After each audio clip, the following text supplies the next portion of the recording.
I see the fallacy in the way I am thinking, right? I mean that, hey, I don't want to leave any stone unturned, and I want to make sure my child has all the opportunities available to him, and I want to maximize his opportunities for his future.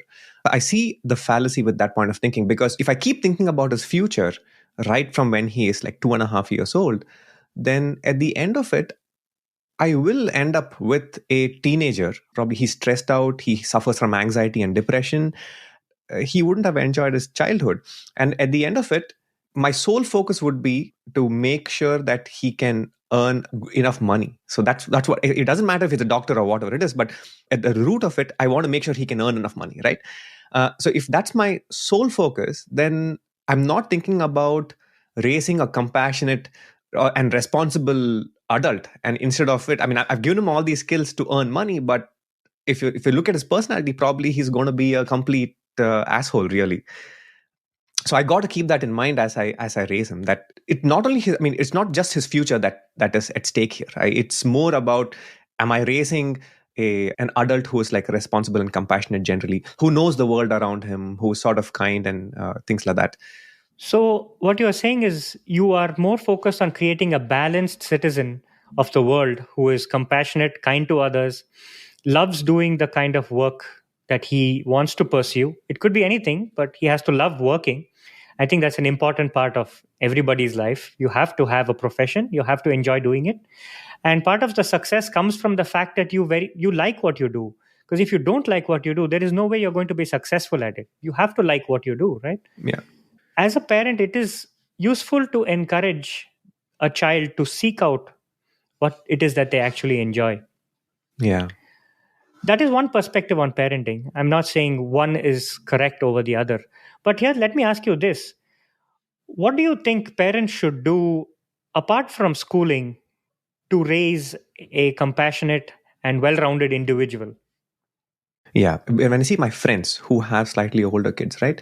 And I see their outlook on what the role of a school should be. And when I sit down and think about what I think the role of a school should be, my default tendency is that I expect the school to do too much. I think, hey, I'm paying so much money for the school, and I'm very quick to be angry at them for not giving this kid so much outside time, right? And if the kid is getting only an hour of playtime in a day, I'm quick to be angry at them. This kind of an outlook that I'm experiencing is common among parents. I can argue that we expect a little too much out of our schools. The kid is in school from 9 a.m. to 5 p.m. And after that, we put him in some sort of a after school program, say chess, swimming, whatever it is. And it's easy to think that, hey, if I put my kid in these right places, and that's my job is done. Right? I mean, it's easy Right. to think that way, that you're done your job as a parent. When I look at our parents, when I look at my parents, I spent a ton of time at your place. I've observed your parents a lot. And I remember just watching your dad, right? Just watching your dad was very influential. I mean, it did change my habits as a teenager. If, for example, your dad was perpetually curious, he worked in human resources, I remember at one point in time, but he would read a book on Java programming, right? He would learn new stuff all the time. Yeah, he was a completely self taught computer guy. Exactly, he was a completely self-taught coder, and then he would, in his 50s, he decides that, hey, I'm going to pick up a violin and learn a new instrument. So we don't have to do anything for the kid or with the kid, right? I mean, just doing the right things at home. So when the kid is at home, I tell myself, look, don't be on the phone. When the kid is around you, either play with him or do your own things, like be a positive influence on them. And then because he's watching you, or he or she is, your kid is watching you all the time, and that is one way of teaching them how to grow up. Yeah, that's a very good point. Because with the influx of social media, there's always work emails. Parents are constantly on devices. And when they do want to relax, many parents do watch TV in the presence of their child. They play video games. I've heard through the grapevine that some parents do play violent video games in front of their child, because I hear things that my son talks about to me. And like, Mm. how did you find that out? That's weird. Yeah. How do you know So, that? okay, that guy's dad is playing Call of Duty all the time. Yeah, seriously. And he's playing violent video games, and the friends talk to each other, and then I hear it through the grapevine, and I'm like, how do you know that? It's weird. So, like you say, instead of spending time in the hours that your child is awake, because children do need to sleep 10 to 12 hours, which is another problem, I think, that children are not sleeping enough these days because of the influx of devices and things like that. While they are awake, like you say, it is very good if you can do what you do. Do you play an instrument? Play it in front of them. Yeah. They want to play too, give them a turn at playing it. Do you do woodworking? Give them a nail and a hammer. You'd be surprised that they don't really smash their finger in. You'd really be surprised.